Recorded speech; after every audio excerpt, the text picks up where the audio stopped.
buenas a todos y comenzamos una nueva excursión. Este caso es el campo de batalla de Ocaña, que tuvo lugar el 19 de noviembre de 1809. Vamos a hablaros al principio de cómo se constituyó el ejército español y cómo terminó en Ocaña, y ya vamos a decir el final, dónde fue derrotado.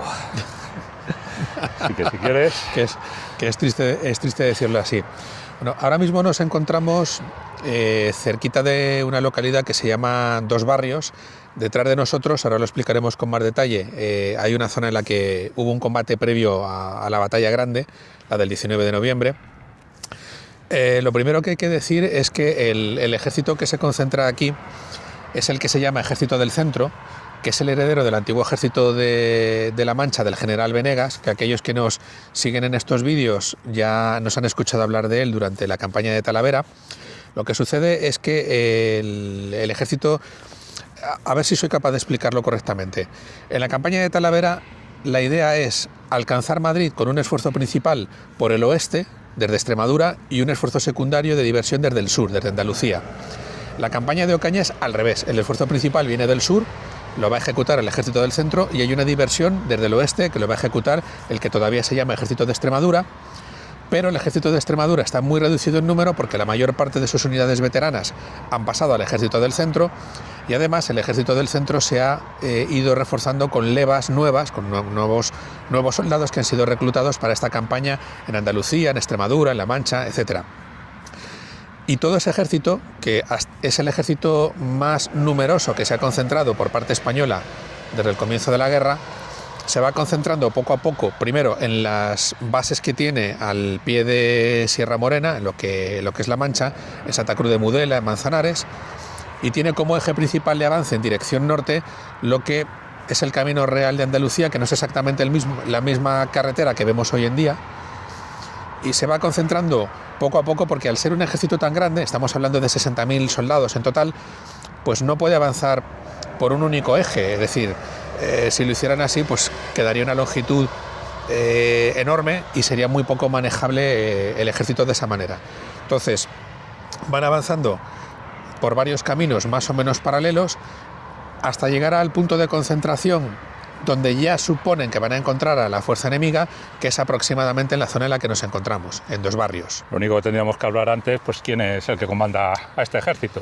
Vale, que sería nuestro querido amigo Areizaga. Don Juan Carlos Areizaga, que, a ver, el comandante del ejército del centro es un general que se llama Juan Carlos Areizaga, que ha recibido muy mala publicidad por parte de la historia, y es una publicidad desgraciadamente muy merecida. Por mi parte también igual, con razón.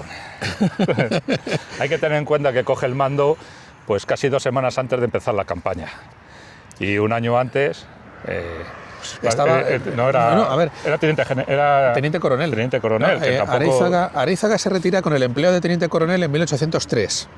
En 1808, cuando estalla la guerra, vuelve al servicio activo, colabora con los Palafox, que esto es un dato muy, muy importante para saber cómo acaba aquí en Ocaña.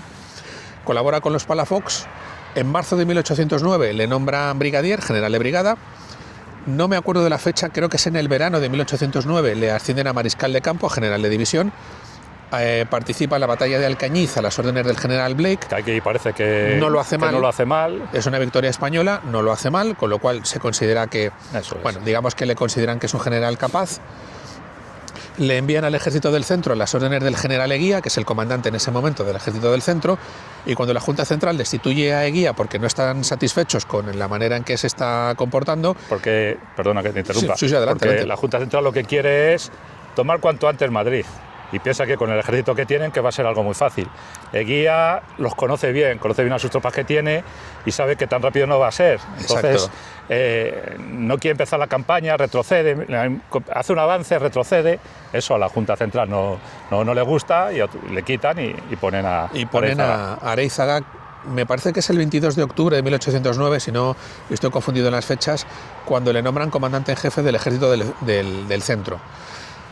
Y ahí tenemos uno de los elementos que van a llevar al desastre de Ocaña. Estamos hablando de un general que lleva 5 años retirado, que lleva 6 meses siendo general, que nunca ha tenido un mando independiente, y de repente se encuentra al frente de un ejército de nada menos que 60.000 soldados. El mayor ejército que se había formado hasta entonces. Entonces, claro, cuando se dice que Arízaga es un mal general, en realidad es un general absolutamente inexperto. Puede ser que era buen organizador, como segundo pues tenía sus cualidades, que eran bastante buenas, pero claro, cuando toma el mando de un gran ejército, como era este caso, pues ahí se le vieron pues, todos sus defectos y todas las costuras. Efectivamente, es lo que le vino grande el mando, sí. sencillamente. Además, el avance parece ser que, claro, los franceses están casi en observación, no plantean mucha defensa hasta que llegan a este punto. Entonces el avance es bastante rápido, los combates que tienen contra los franceses pues, son retiradas sobre todo de la caballería. Y cuando llegan en este punto, pues tienen que subir, pues sí. Aquí esto se llama la Cuesta del Madero. La Cuesta del Madero. Si veis, no sé si creo que se puede ver de la cámara, esta es la carretera actual, la carretera de Andalucía, dirección hacia Madrid. Pues actualmente es prácticamente todo recto y gira arriba del todo ya en dirección hacia Dos Barrios.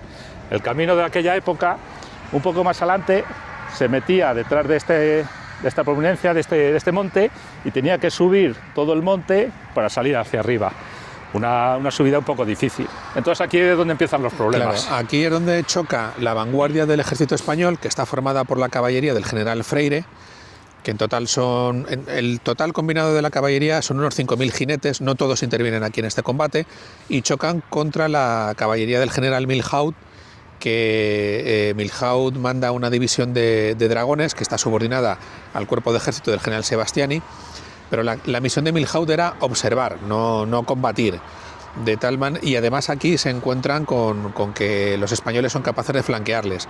Aquí lo que se puede ver, este camino, que se ve con mucha claridad, se llama el Camino del Atajo, ¿no es cierto? Sí, ya en la época se llamaba el Caminito del Atajo, el Camino del Atajito, un nombre muy parecido. Claro, cuando Milhaud plantea la defensa en esta zona, y la caballería de Freire ve la posición de Milhaud, que es una posición fuerte, intenta flanquear por su lado izquierdo, es decir, más allá de la carretera, por donde discurría la antigua carretera, ¿no es así, Miguel Ángel? No, en cualquier caso. Hacia el lado izquierdo, que era el camino real. Es una fuerza pequeña que intenta pues, flanquearle y cogerle por la retaguardia. Plantea un ataque principal por el camino real, que es el que comienza el combate, y es un desastre, se tienen que retirar. Sí, y entonces cuando Freire pues decide realizar el ataque, flanquear por el otro lado, utilizando el camino del Atajo y rodeando por este lado el monte, y bueno, en la misma dirección general hacia el norte, pero tratando de sorprender a Milhaud por el otro flanco. Y esta segunda maniobra de flanqueo sí tiene éxito, sí son capaces de encontrar el flanco de Milhaud. Lo que pasa que la ascensión parece que es bastante difícil, y a mitad de la ascensión tienen que poner pie en tierra y subir a pie. Entonces claro, el efecto de la caballería pues, es prácticamente nulo. Cuando consiguen llegar arriba, ¿qué hace Milhaud? Pues ya dice, yo ya me retiro, claro, ya no tengo... y se retira hacia Dos Barrios. Los españoles dicen que es una victoria porque se han retirado, pero... bueno, fracasó el ataque pequeñito, primero y el segundo pues, no tuvo prácticamente... Bueno.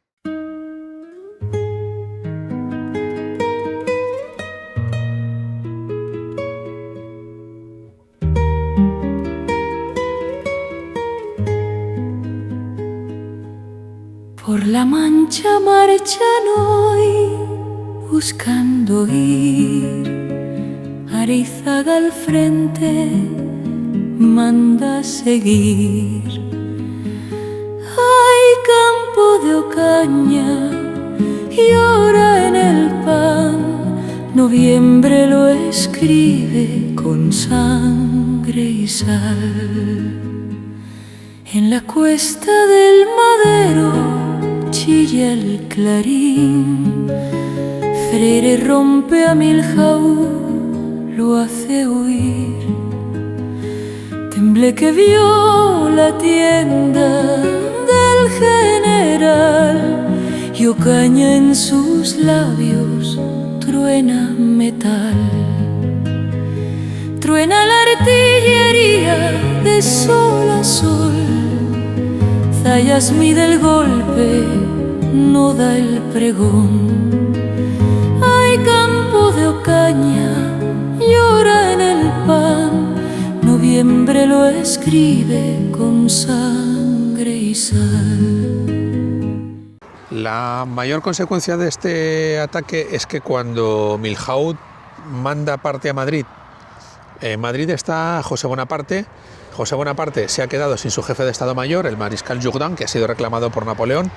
A consecuencia de Talavera la Reina, que no está muy satisfecho del resultado. Napoleón no está nada contento no está contento del resultado de Talavera y tampoco está contento del propio Jourdan, con lo cual le reclama. Y entonces el que está haciendo las veces de jefe de Estado Mayor es el mariscal Soult. Cuando Milhaud transmite a Madrid la información, saltan las alarmas, porque Soult es lo bastante espabilado como para darse cuenta de que esto no es un reconocimiento en fuerza, de que hay un ejército español moviéndose detrás de esa masa de caballería y que por tanto estamos en puertas de una batalla como así sucede.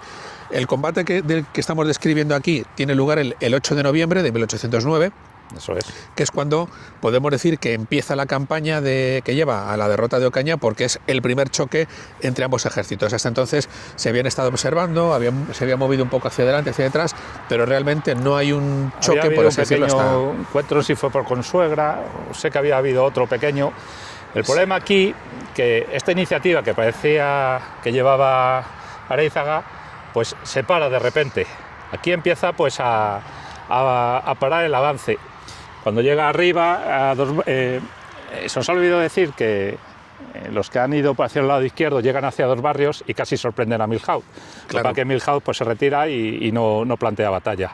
Se retira hacia Ocaña. Sí. Cuando llega el ejército español a Dos Barrios, en vez de continuar el avance, pues claro, se quedan en La Guardia, el pueblo que está aquí a escasos kilómetros, y en Dos Barrios. Y no continúan el avance tan rápido que los que llevaban, claro, y que podían pues, pillar por sorpresa sin dar oportunidad a que se agruparan los cuerpos del ejército del ejército del centro y tomar Madrid. ¿Qué hace con esto? Pues ya han dado aviso de lo que viene. Claro.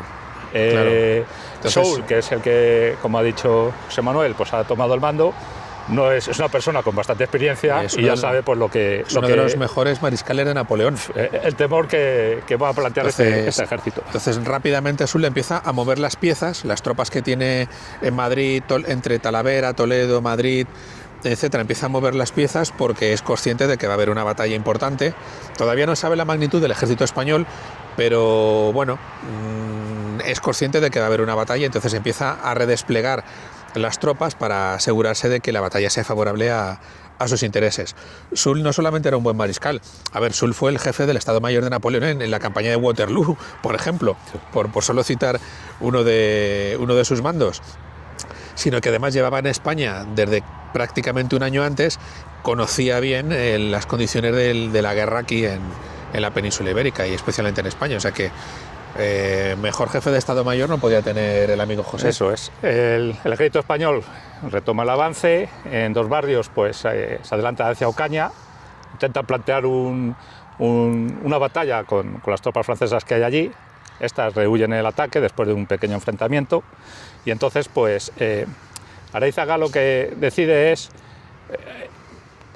pues algo muy raro. En vez de seguir el camino real hacia Aranjuez y seguir hacia adelante, él ya tiene constancia de que enfrente pues, va a tener una fuerte oposición del ejército francés y decide ir hacia la derecha, mandar hacia la derecha al ejército, o prácticamente toda la ejército, hacia los vados del Tajo que hay por Villamanrique, Santa Cruz de la Zarza, y entonces para darle un rodeo y llegar a Madrid pues rodeando al ejército francés. Es algo absurdo porque no es una distancia corta, que ahí los espías facilitan la comunicación enseguida. Y entonces pues, es detectado este movimiento enseguida por las tropas francesas. Claro, ese movimiento de Areizaga tiene poco sentido y ahí se demuestra lo inexperto que era Areizaga como general independiente, porque expone su flanco a que le ataquen, porque llega un momento en que en lugar de seguir de frente gira, con lo cual está exponiendo su flanco y retaguardia a que las tropas que vienen desde Aranjuez o que bajan desde Madrid le puedan sorprender. Sí, pero también tienen que cruzar el Tajo y en una maniobra que es un poco difícil. No. Y segundo, porque hasta ese momento su línea principal de aprovisionamiento y de retirada, llegada al caso, era el camino de Andalucía, bajando hacia La Guardia, que es el pueblo siguiente, bajando en dirección a Madridejos, Mora y luego ya Manzanares y Ciudad Real, y al moverse hacia su derecha lo que hace es que pierde esa línea de comunicación y entonces su línea de comunicación pasaría a ser más o menos la carretera a Valencia, pero claro, lo que ha conseguido es él mismo quedarse aislado de sus bases, con lo cual no tiene demasiado sentido ese movimiento. Y cuando lo rectifica días después, pues ha perdido todo ese tiempo. Ya sí. Los franceses están alertados, han redesplegado, el ejército español también está agotado de primero para allá, luego para acá. Y bueno, pues todo eso junta pues el grueso de todas las tropas por la zona de Aranjuez, se despliega hacia la izquierda a vigilar estos vados donde ha ido Areizaga y pues empieza pues lo que es el epílogo de este gran ejército que se había formado con la intención de tomar Madrid. Vamos a continuar, yo me voy a ir hacia los vados de Villamanrique y José Manuel se va a dirigir hacia Ocaña, porque ahí se quedaron una fuerza de caballería, sobre todo para observar el puente de barcas de Aranjuez, el río, y para evitar avisar de si había un avance francés por ese lado y que no pillara por de flanco al ejército español. Así que nos vamos a dividir y vamos a mostraros pues estos escenarios. Quieren cruzar el Tajo y el cielo no, la lluvia y la duda dicen que no. Villamanrique cierra su ventana, Víctor guarda el paso, vuelve el Real. Me encuentro junto a la orilla derecha del Tajo, al lado de la población de Villamanrique. Justo aquí enfrente se encuentra uno de los vados donde Areizaga estableció uno de los puentes portátiles para que el ejército cruzara el Tajo. Este sería el vado principal. En aquella época no había ningún puente, ahora aquí hay uno a mano derecha, mía, que ahora lo enseñaré. Había otro vado más hacia arriba, que también iremos a verlo. Y en los dos vados se estableció unos puentes portátiles pues, para facilitar el cruce de su ejército hacia esta orilla y continuar camino hacia Madrid. ¿Qué pasa? Que el día 13, cuando sale de Dos Barrios, con el ejército, se encamina hacia Santa Cruz de la Zarza, una población a escasos kilómetros de donde nos encontramos ahora, pues esos días hay un temporal muy grande, lluvia, viento, los caminos se hacen intransitables, los soldados pierden hasta el calzado en el barro. Por el propio Areizaga tendrá que solicitar a las poblaciones cercanas que suministren este material pues para poder abastecer a sus hombres. Incluso a Sevilla hace la misma solicitud, que manden calzado. Ese temporal hace intransitable en parte los caminos y entonces la artillería es difícil de poder trasladarla. Este vado no es muy grande, es bastante estrecho, como se puede ver, no tiene mucha dificultad para establecer aquí un puente. El río bajaba muy caudaloso en aquellos días. Hoy es 16 de noviembre, justo las mismas fechas que en 1809 estaban aquí construyendo esos puentes. Ha llovido bastante estos días, ahora mismo hace un poco me ha caído un buen chaparrón y el río sí baja con agua, pero no es algo que impida pues un cruce del ejército. Claro, también no podemos a lo mejor comparar con lo que cayó, con la tempestad que hubo aquellos días y que provocó pues, que el río bajaba con mucho más caudal que el que baja hoy. Yo creo que la causa principal por la que no continúa el avance hacia Madrid y el tiempo que pierde estando aquí, porque aquí está desde el 13 hasta el 18 de noviembre, que es cuando se vuelve otra vez hacia Ocaña. La cosa principal es pues, el temor que tiene él de enfrentarse a los ejércitos franceses que se encuentran ya en esta orilla. No ha conseguido despistarles, él pensaba que viniendo hacia acá les iba a cruzar rápido y continuar hacia Madrid, dejando a los ejércitos franceses, con Soult al mando, en el lado izquierdo, hacia la zona de Aranjuez. Lo que pasa es que ve que no está teniendo colaboración ni del duque de Alburquerque en Extremadura, ni del duque del Parque en Castilla, ni incluso del ejército francés por la parte de Extremadura. Él había solicitado que estos ejércitos maniobraran por sus zonas para atraer ejércitos franceses hacia ellos y poder tener más despejado el camino hacia Madrid. pero ve que esto no está sucediendo, que tiene a todo el ejército enfrente.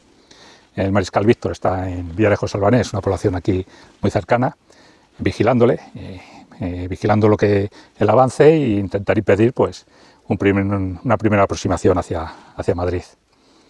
Entonces él pues, ya empieza a dudar y ya teme el cruzar. Aquí justo es donde finaliza el avance de ese gran ejército español que se levanta en Andalucía con la gran intención de tomar Madrid. Arízaga el día 18 pues decide, parece ser informes de que los franceses están emprendiendo movimiento hacia este lado. Entonces él piensa pues volver otra vez hacia Ocaña. Ocaña está hace unos 40 kilómetros hacia aquella dirección, y intentar cruzar rápidamente los puentes, el puente por la zona de Aranjuez, y encaminarse a Madrid por aquella ruta. Algo que iba a ser inviable, como vamos a verlo a continuación. Ha dejado a José Manuel camino de Ocaña, porque allí quedaron parte de la caballería pues para vigilar aquella zona y tomar algún contacto contra los franceses. Aquí vino el resto del ejército. El día 18 deja dos divisiones encargadas de destruir los puentes que se han levantado. La quinta división la acompaña a él hacia Dos Barrios y el resto se dirigen hacia Ocaña.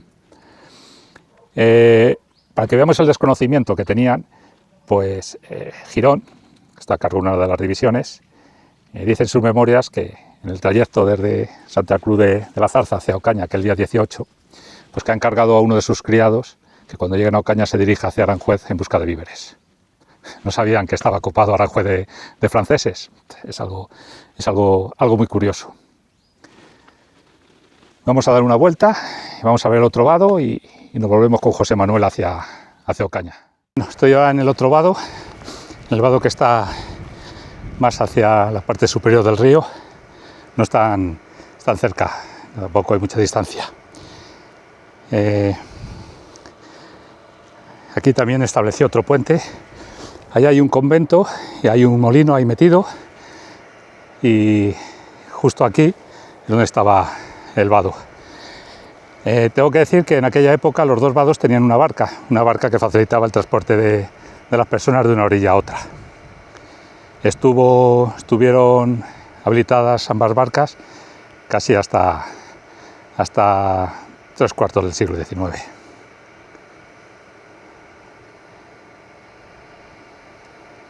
Pues ahora sí, ahora ya nos vamos a ir hacia Ocaña y a juntarnos con José Manuel.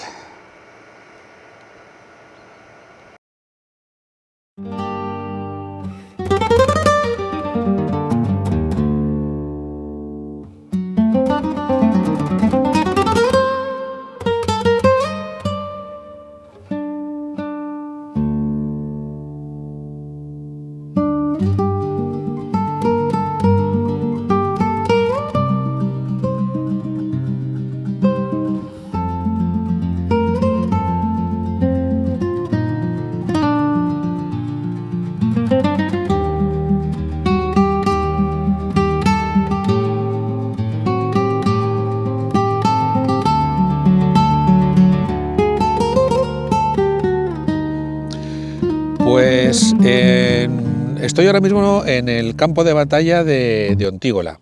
He hecho una pequeña parada aquí en Ontígola antes de seguir el camino a Ocaña y es importante pararse aquí. Justo detrás de mí, esa pequeña meseta que se ve a mis espaldas, es la mesa de Ocaña y detrás está el propio caserío de Ocaña. Y aquí a mi izquierda, ese camino que se ve flanqueado en un lado por árboles, es el camino que lleva de Ontígola, que está a mi frente y que va hacia Ocaña. Detrás de Ontígola está Aranjuez.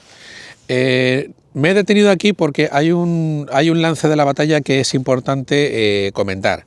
Un lance que es el día antes del gran combate, del día 19, pero que tiene lugar el día 18 y es importante comentar. El día 18 por la mañana la caballería española sale de Ocaña, que está a mis espaldas, como ya he dicho, y salen en misión de reconocimiento en dirección a Aranjuez. para reconocer el terreno y ver si los vados están disponibles para cruzar el río Tajo. Cuando la caballería española sale, se encuentra por sorpresa con la caballería francesa, que está desplegada formando una pantalla de protección precisamente de Aranjuez, y las dos caballerías chocan. La caballería española al principio tiene ventaja, con lo cual va rechazando a la caballería francesa en dirección a Aranjuez. Lo que sucede es que en un momento determinado, una brigada de la que forma parte un regimiento de lanceros polacos se reorganiza sobre mi derecha en unos cerretes que están ahí. Se organiza sobre la derecha de la caballería española y, ocultos por el terreno, rodean a la caballería española por la derecha y chocan contra el flanco derecho de las tropas españolas. En ese combate los franceses toman ventaja porque han sorprendido a los españoles por el flanco, bueno, más que los franceses, los imperiales, han sorprendido a los españoles por su flanco, y entonces la caballería española no tiene más remedio que replegarse porque se ve superada en esa maniobra. Es en este lance del combate donde entendemos que tiene lugar el episodio en el que el jinete español Vicente Manzano mata en combate al general Paris, que era el que mandaba la brigada francesa que flanquea a los españoles. Lo mata de un lanzazo, según dice el general Girón. Siempre se ha dicho que lo mató de un sablazo, tal, puede ser, pero el general Girón es muy tajante cuando afirma que lo mató de un lanzazo, y el general Girón también afirma que a algunos regimientos españoles, regimientos de caballería, se les equipó con lanzas. El jinete Manzano no solamente mata al general Paris, sino que le despoja de la casaca, de los planos, de algunos objetos personales, no solamente con intención de saqueo, sino entendemos también para llevar consigo la evidencia de que he sido yo quien ha matado al general Paris, porque si hay alguna recompensa, pues me la llevo yo y no ninguno de mis compañeros. El general Paris acaba enterrado en Ocaña, y más de una vez nos hemos preguntado que por qué en Ocaña, cuando muchas veces el combate sobre plano se sitúa más cerca de Ontígola. Hubiera sido más cómodo llevárselo a Ontígola o incluso a Aranjuez. Y la sospecha que nosotros tenemos, y así lo decimos, es que el combate tiene lugar más cerca de Ocaña de lo que muchas veces se sitúa en los planos. Es decir, una vez que la caballería imperial ha superado por maniobra a la caballería española y la caballería española empieza a replegarse, no sin combate, hay varios choques entre los distintos cuerpos de caballería, pero en general el movimiento de la caballería española es de replegarse en dirección a Ocaña, con lo cual cada vez están más cerca de la localidad de Ocaña, y entendemos que es en ese momento en el que se produce la muerte del general Paris, que cuando el general Paris muere en combate, pues sencillamente su cuerpo queda muy cerca de Ocaña, y lo más cómodo es trasladarle allí. El general Girón en sus memorias también dice que en uno de los lances en los que la caballería española logra hacer retroceder a la caballería francesa, él aprovecha ese respiro para ordenar a que se limpie el campo de batalla, y es posible que en ese momento es cuando se recupera el cuerpo del general Paris, se le reconoce como tal y ya se le lleva a Ocaña. El hecho de que los franceses, de que la caballería imperial estuviera tan cerca de la caballería española, no solamente es para seguir la persecución y causarles más bajas, sino también porque, como puede apreciarse, incluso en esta toma, salvo que estés encima de la meseta de Ocaña, no ves el caserío de Ocaña. Y si no ves el caserío de Ocaña, no puedes ver el despliegue de las tropas españolas. Como mucho puedes intuir que la caballería está detrás de la meseta, y puedes intuir más o menos que la infantería viene desde Villamanrique, pero no eres capaz de reconocer el frente de batalla. Entonces, por eso los franceses avanzan hasta una posición muy cercana a la propia Ocaña, porque es que de otra manera no serían capaces de hacer un reconocimiento efectivo de por dónde está apareciendo la tropa española o por dónde los españoles pueden andar desplegando sus líneas de combate. Y bueno, es un sitio interesante. El combate de caballería de Ontígola es el combate de caballería más numeroso de la Guerra de la Independencia, y también, si no se entiende lo que sucede en la víspera del gran combate de Ocaña, el día 19 de noviembre, pues es que no se entiende muy bien ni el despliegue ni la razón por la que se produce la batalla aquí. Y es por eso por lo que he querido entretenerme aquí sobre este terreno de Ontígola, para explicar pues ese movimiento de caballería previo a la batalla, y sin el cual yo entiendo, y Miguel Ángel piensa lo mismo, que no se puede explicar bien el combate del día 19. Hay un aspecto que en España tenemos todavía un poquito pendiente, que es la arqueología de los campos de batalla, el hacer cartas arqueológicas y reconocimientos arqueológicos como Dios manda de los campos de batalla. Y uno de los campos de batalla donde habría que hacerlo es aquí, en Ocaña. Bueno, el caso es que todo esto lo digo como introducción porque hay un paisano de Ontígola que nos ha comentado a Miguel Ángel y a mí que en una de las labranzas que está por aquí cerca, no en el camino, sino por aquí cerca, hace algunos años apareció una punta de lanza y aparecieron algunos botones metálicos que se identifican como botones de caballería, que tiene sentido, por lo que comentaba antes, del choque de los movimientos de caballería hacia atrás y hacia adelante y los choques que se produjeron en dirección a la meseta de Ocaña. Y bueno, todo eso nos refuerza en nuestra idea de que el combate de la caballería, o al menos alguno de los combates, tuvo lugar mucho más cerca de Ocaña de lo que en algunos casos se sitúa sobre el mapa. Y es por esa razón, porque la caballería española va retrocediendo, va replegándose, la caballería imperial la va presionando sucesivamente, y además la caballería imperial, ese espacio que va ganando, es el espacio que necesita para poder reconocer la posición, que para ellos es invisible a menos que lleguen a lo alto de la meseta. Bueno, pues ahora ya sí que me voy para Ocaña para reunirme con Miguel Ángel, que viene de Villamanrique, que está aquí a mi derecha. Ya nos juntamos los dos y seguimos relatando el combate, el combate más importante, que es el del día 19 de noviembre. Así que nos vemos en Ocaña. Ocaña, madrugada, cansancio y sed, en Ontígola rozan acero y fe. Dicen que fue Manzano, Cabo Tenaz, y el general París lo vio caer.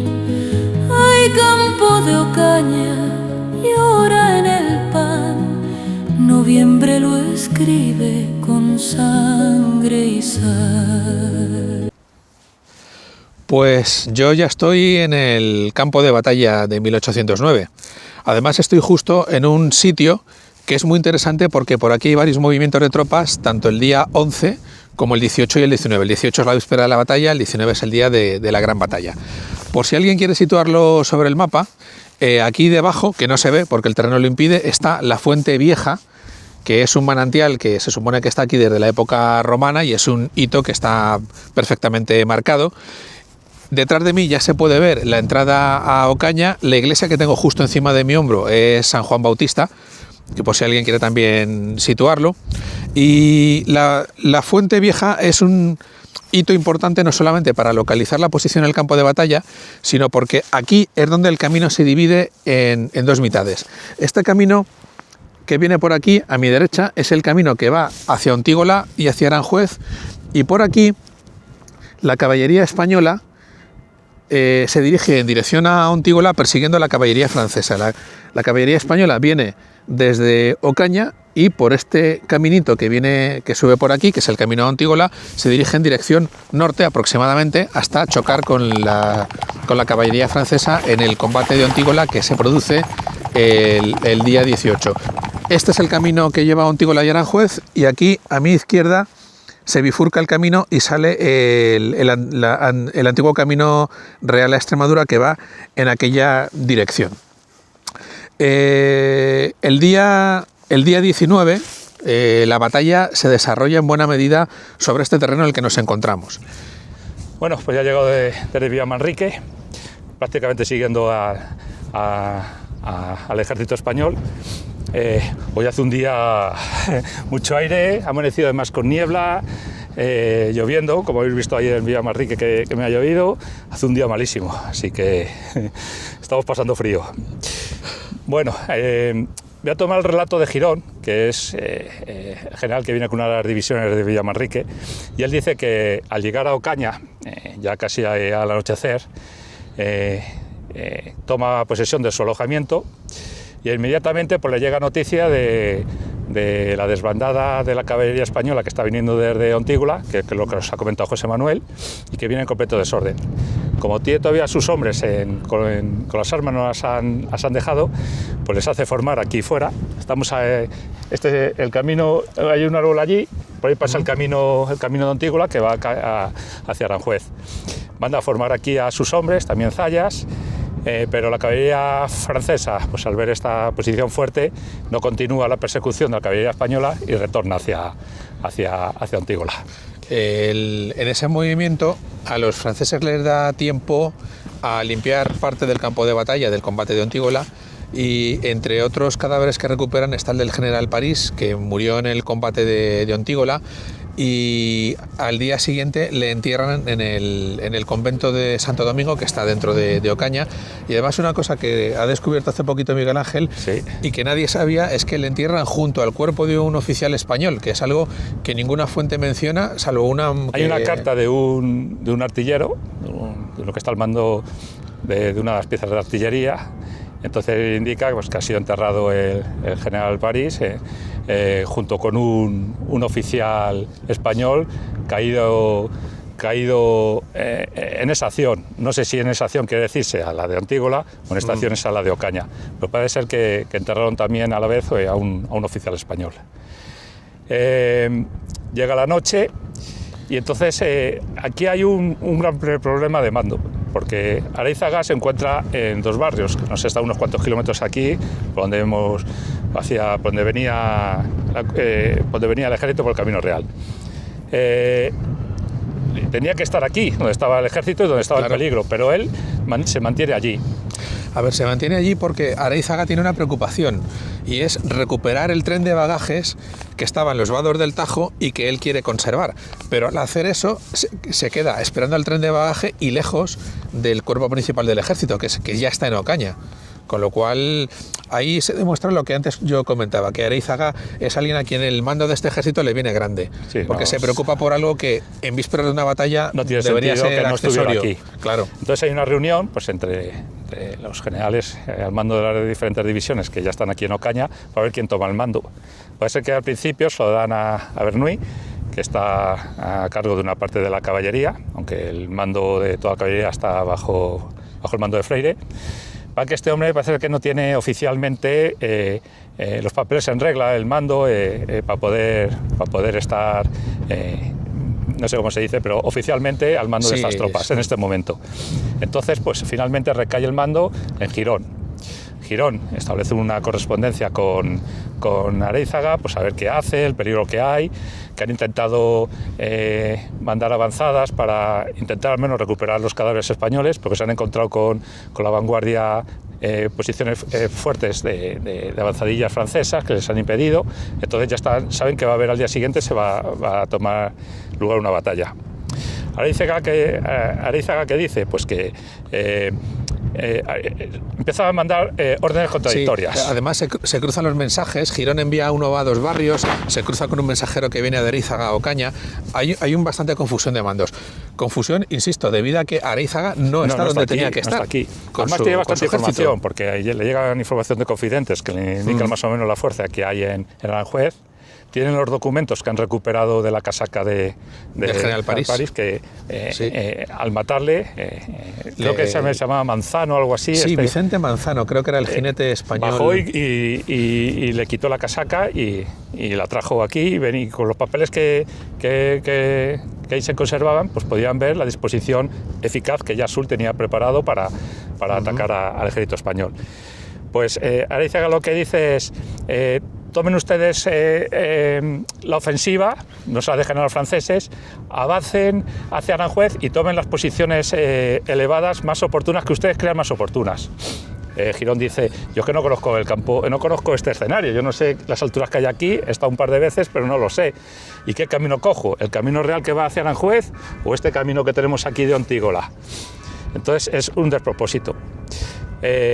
Un poco antes del amanecer, creo que son las 8 de la mañana, pues empiezan a salir las divisiones para cumplir estas órdenes absurdas de Areizaga. Claro, aquí a la derecha de donde nosotros nos encontramos es por donde 3 divisiones de infantería españolas, la primera la del general Zayas, la segunda la del general Vigodet y a continuación la del general Girón, inician ese movimiento de subir a estas alturas, que es lo que les ordena Areizaga, con la intención de pasar a la ofensiva contra los franceses. Lo que sucede es que cuando están ejecutando esa maniobra se dan cuenta de que los franceses ya están desplegando en su orden de batalla. Los franceses, la caballería que originalmente estaba aquí, la desplazan hacia el otro lado con la intención de flanquear al ejército español, y lo que se va desplegando por aquí es la infantería francesa. Aquí a mi derecha aproximadamente la división del general Dessolles y detrás la Guardia Real de José Bonaparte, más o menos donde nos encontramos la división del general, que se me escapa el nombre, el general Leval, que son tropas alemanas. A continuación la división del general Berlé, que está formado mayoritariamente por regimientos polacos. Y a continuación la caballería francesa. Sí. Cuando ven ese movimiento, pues las 3 divisiones españolas lo que hacen es que abortan su ofensiva porque sencillamente se dan cuenta de que van a caer en una trampa, y entonces al maniobrar para redesplegarse, bueno, pues el general Zayas queda a nuestra derecha, enfrentado a la posición en la que está Dessolles. No, el rey Dessolles, y a continuación José Bonaparte con su Guardia Real.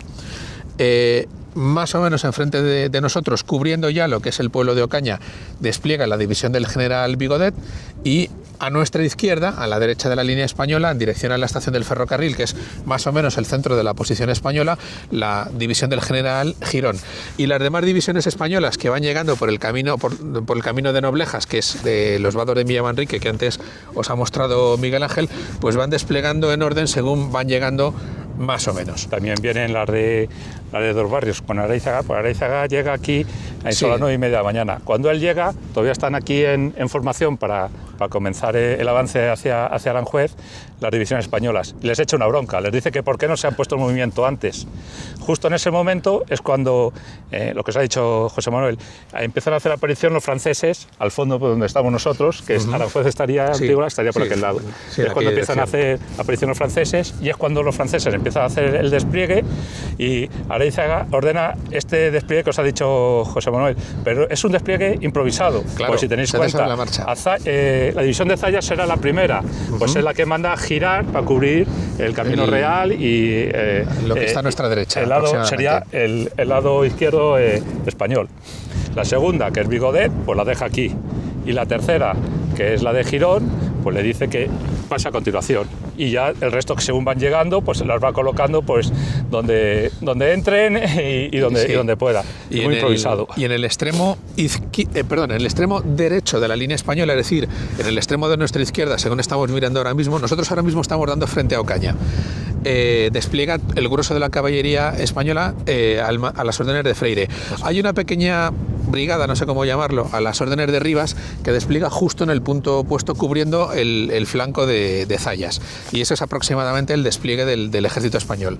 Rivas, Zayas, Vigodet, Girón, Lacy, si no me falla la memoria. No, sería, si empezamos desde el más extremo derecho, sería Freire. Sería el primero sería Freire Lacy, con la caballería. Freire, sería Lacy, sería Castejón, Girón, Vigodet y Zayas y la caballería de Rivas. Y detrás, pues el resto de divisiones. Efectivamente. Y contra ellos se enfrenta, como ya os he comentado, pues la guardia de José Bonaparte, que está un poco retirada. José Bonaparte pernocta en un convento que está en ruinas, ya no existe, que está aquí a nuestra derecha. A continuación de la guardia de José, la división de Solles, Leval, Berlé, el grueso de la caballería, que está formada por la división de Milhaud, la brigada de Beauregard y la brigada de París, que ya ha fallecido porque muere el día anterior, pero todavía se la conoce como brigada de París, y detrás hay el resto de fuerzas francesas de infantería.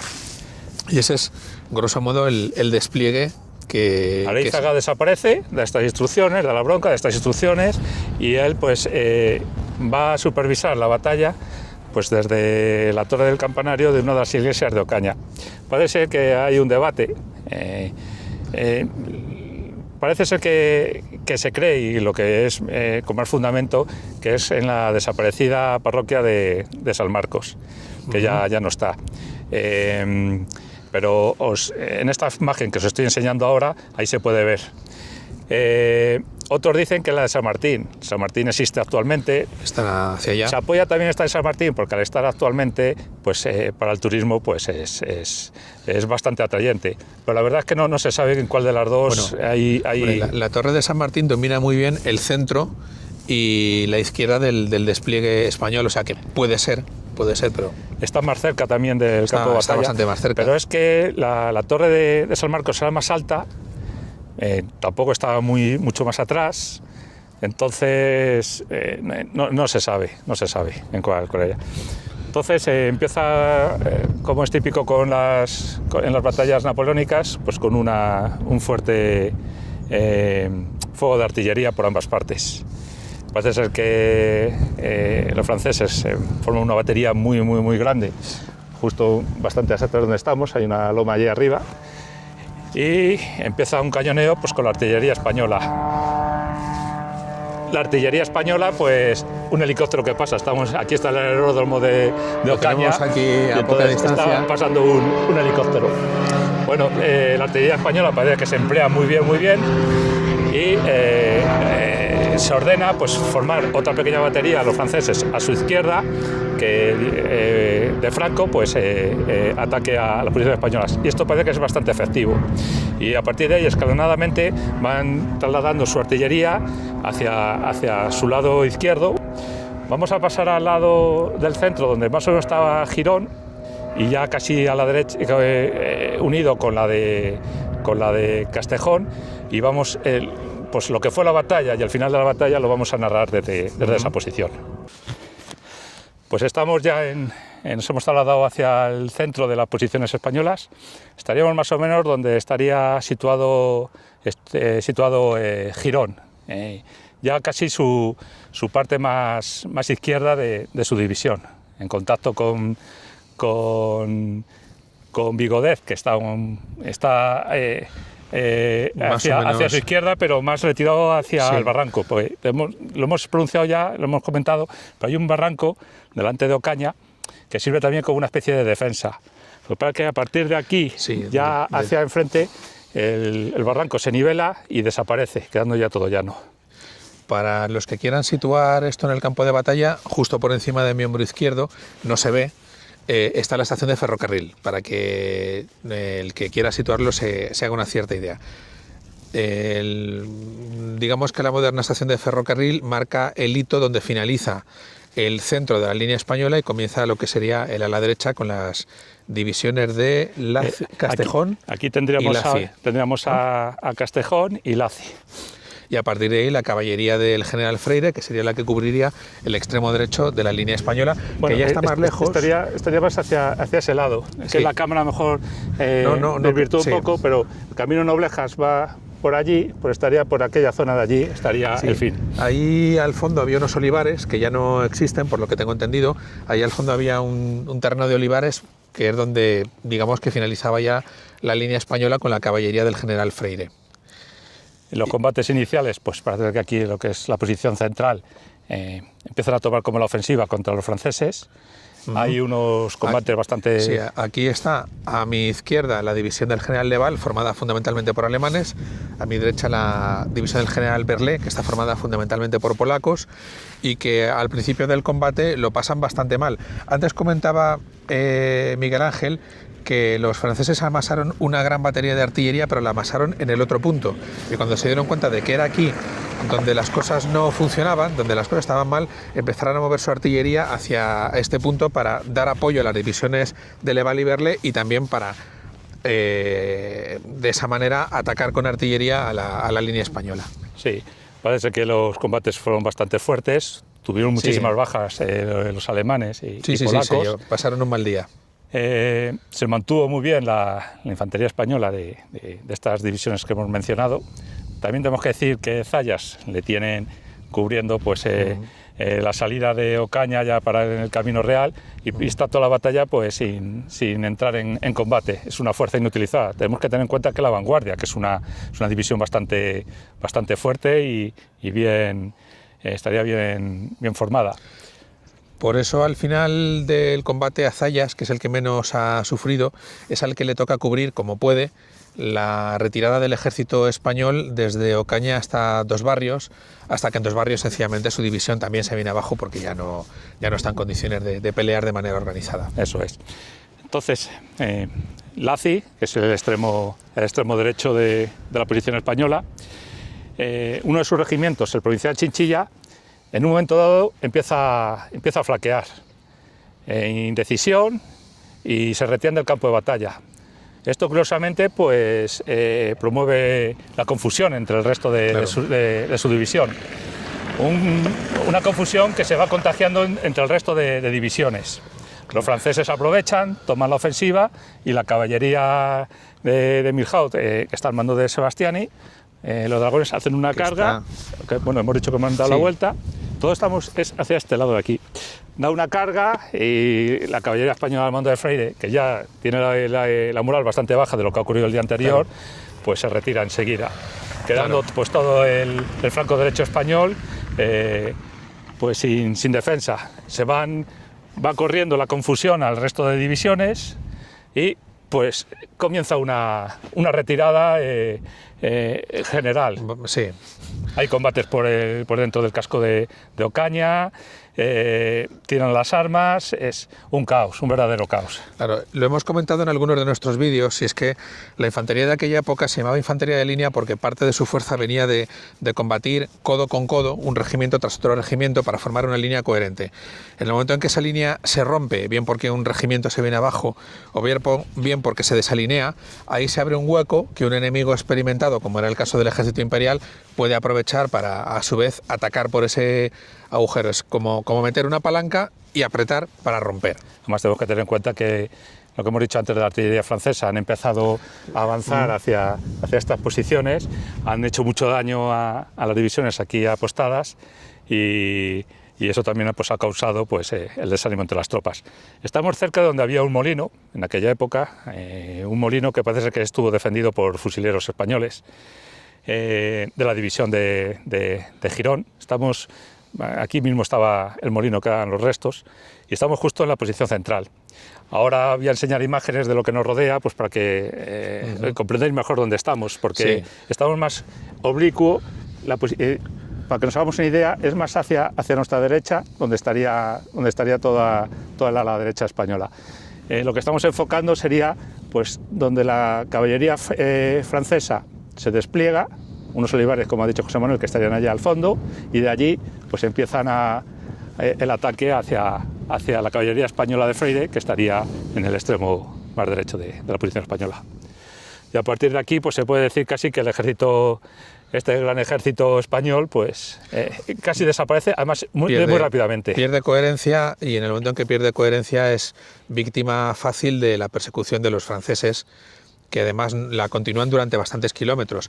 Y además hay un detalle que antes no hemos mencionado: el mariscal Víctor, viejo conocido nuestro de Talavera, no participa en el combate porque su cuerpo de ejército todavía está lejos.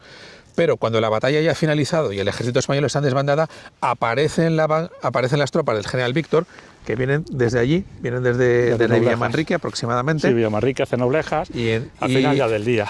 Al final del día, y lo que sucede es que las tropas de Víctor, que estaban frescas porque no han entrado en combate, cortan al ejército español a la altura de Dos Barrios y ya es el desastre completo. Ya no solamente es que se retiren desordenados, desmoralizados, con bajas y tal, sino que encima el camino de retirada queda bloqueado por la aparición de tropas francesas frescas. Y Zayas intenta pues, cubrir la retirada, la caballería de Rivas, que está junto con él, pero es imposible. Está una avalancha de hombres, de carruajes, se pierden prácticamente todas las piezas de artillería. El bagaje que tanto le preocupaba a Areizaga la víspera de la batalla lo captura entero Víctor sin pegar un tiro prácticamente, porque lo sorprende por el camino de Noblejas, y adiós muy buenas. En Dos Barrios ya parece ser que son tan grandes las bolsas de prisioneros que forman que que no dan abasto a los franceses. Claro. Hay incluso una zona allí que se llama la Cuesta de los Botones, que parece ser que salieron hace años bastantes botones, pues que allí cogieron muchísimos prisioneros. Todos estos prisioneros los trasladan primero a Aranjuez. A los primeros que dirigen hacia Madrid les quitan el uniforme, medio desnudos, para dar una sensación a su entrada en Madrid de un ejército muy pobre, desaliñado, que al ejército español pues que está en muy malas condiciones, para que el pueblo de Madrid viera cómo era el ejército español. En noviembre, en la meseta castellana, sin casaca, nosotros llevamos abrigo y jersey. Los alemanes maltrataron a los prisioneros camino de Madrid. Fue tan grande la avalancha de prisioneros, tantos que cogieron, que no dieron abasto. Estaba la ciudadela del Retiro en Madrid, que se estaba empezando ya, estaba ya casi constituida principalmente. Ahí metieron a muchos, pero tuvieron que buscar huecos en todos los sitios para meterlos, que incluso en la Plaza de Toros, que estaba fuera de la puerta de Alcalá, que la utilizaron pues como un pequeño presidio para meter allá a prisioneros españoles. Muchos los trasladaron a Francia, pero en el trayecto eran tantos que muchos también pues, se fugaron. Hubo de todo. El que pudo se fugó. También hubo muchos muertos por el camino. Básicamente, cuando un soldado flaqueaba, pues se le remataba allí tal cual estaba. Y muchas veces ni se gastaba un cartucho en él, se le remataba la bayoneta. El que pudo se escapó, y el español que pudo se escapó y se unió a las guerrillas, porque lo que es volver al ejército, ya eso no. Algunos lo hizo, muy poquitos.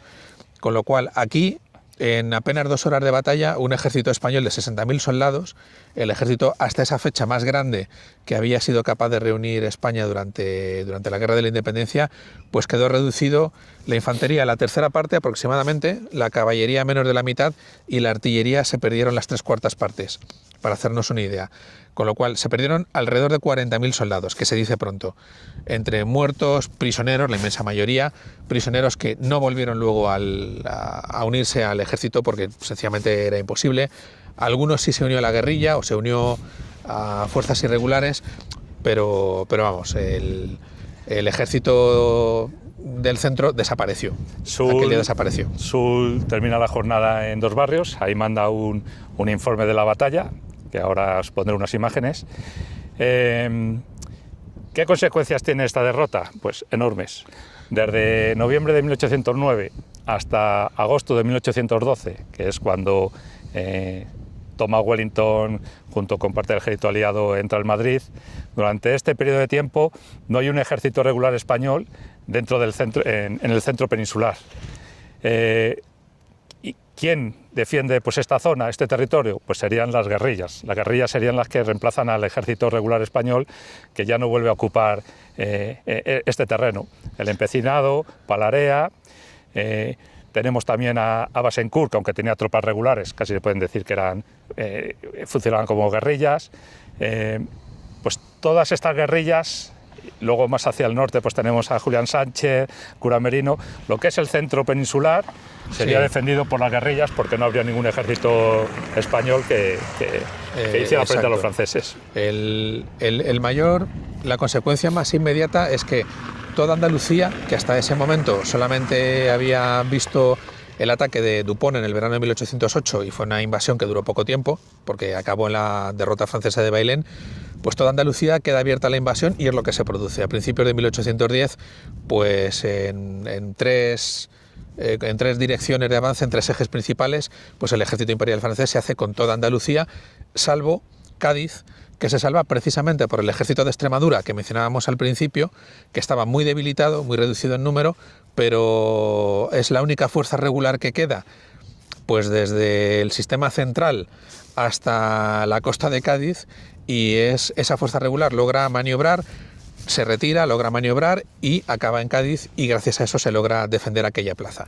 El resto de Andalucía se pierde. Hay algunas fuerzas españolas que aguantan, intentan proteger Granada, intentan defender Córdoba, pero sencillamente están muy superadas en número y sobre todo la mayor calidad de soldados se ha perdido aquí en Ocaña. Hay una cosa que no hemos hablado, y es que Areizaga, pues, su movimiento hacia Madrid, cree que está coordinado pues, con el ejército de Extremadura de Alburquerque, el del Duque de Alburquerque, y el de Castilla del Duque del Parque, incluso pues, del ejército inglés que atacarían a los franceses, no atacar, pero a lo mejor hacer movimientos que distrajeran a los ejércitos franceses que estuvieran por Extremadura, que estos 3 ejércitos con sus movimientos atrajeran tropas francesas que se quitaran de esta zona central y que no se las encontrara Areizaga de frente.